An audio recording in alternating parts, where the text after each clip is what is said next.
কখনো ওনাকে অন্যায় ছাড়া কোনো প্রতিবাদ ছাড়া কখনো দেখি নাই। রহমানির রহিম। আচ্ছা, কান্না করছেন কেন?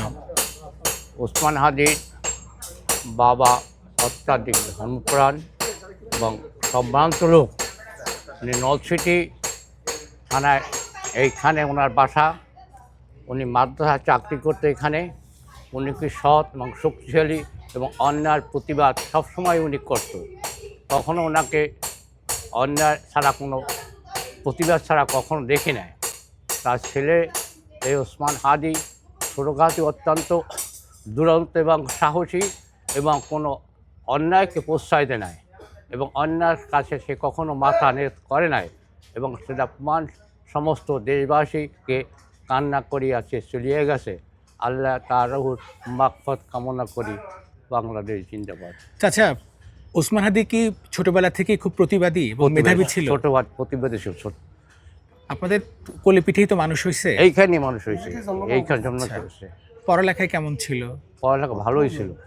আচ্ছা, ওই প্রতিবাদটা কি আব্বুর কাছ থেকে পাইছে নাকি মার কাছ থেকে পাইছে? এইটা ওর আব্বুর কাছ থেকে।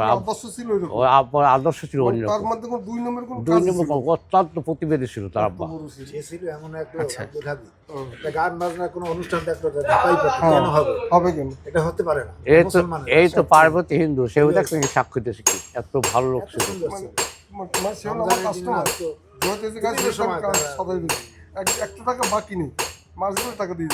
ওসমান হাদি বাবা কি আপনার বয়সী ছিলেন? আমার বয়সী ছিল। আপনার বয়সী ছিলেন। ওনার বাবা কেমন সৎ মানুষ ছিলেন একটু বলেন।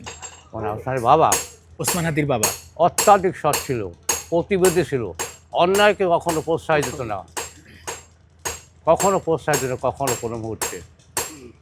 আচ্ছা, ওসমান হাদি ছোটবেলা থেকে ইসলামের প্রতি অনুরক্ত ছিল, নামাজ কালাম করতেন অনেক অনেক অনেক।